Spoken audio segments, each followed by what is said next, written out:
இதுதான் வந்து பாத்தீங்கன்னா வேளச்சேரி பிரிட்ஜ். அங்கதான் வந்து நானும் என்னோட ஃப்ரெண்டும் மோஸ்ட்லி வாக்கிங் அண்ட் ஜாக்கிங் வந்துட்டே இருக்கேன். நான் பேசுறது கூட ரொம்ப சவுண்டா பேசினாதான் கேட்கும்.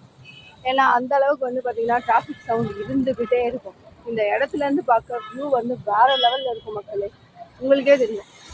டைம்ல நான் வீடியோ எடுக்கணும் அப்படின்னு நினைச்சது வந்து பாத்தீங்கன்னா 7 மணி ஆயிடுச்சு. 7 மணிக்கு வீடியோ எடுக்கணும்னு நினைச்சாலும் பக்கத்துல சுற்றி இருக்கிறவங்க நம்மளே பார்க்கும் போது கொஞ்சம் சிரிப்பா மட்டும் இல்ல, என்ன பேசுறதுன்னே தெரியாது, அந்த அளவுக்கு இருக்கும்.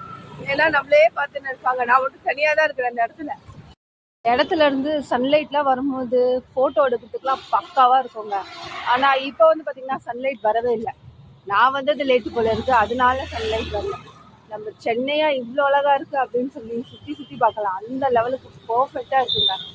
ரொம்ப நேரம் இந்த இடத்துல இருந்து என்னால பேச முடியாது. பின்னாடி எவ்வளவு வண்டி வருதுன்னு பாருங்க. இல்லைன்னா அந்த வண்டிக்காரமா பார்த்து பார்த்து பேசுமா, இல்லை பார்த்து ஓரமா போய் நில்லுமா அப்படின்னு கத்துவான். அதனாலே இந்த வீடியோவை நான் சீக்கிரமா முடிக்க வேண்டிய தருணம் இது. மறுபடியும் வேறொரு வீடியோல இதை விட பர்ஃபெக்டா சந்திப்போம். ஏய், போறவங்க வரவங்கலாம் வந்து என்ன இந்த மென்டல் மாதிரி நின்று பேசிட்டு இருக்குன்னு நினைப்பாங்க. அதனாலே இந்த வீடியோவை நம்ம சீக்கிரமா முடிச்சிடலாம். டாடா.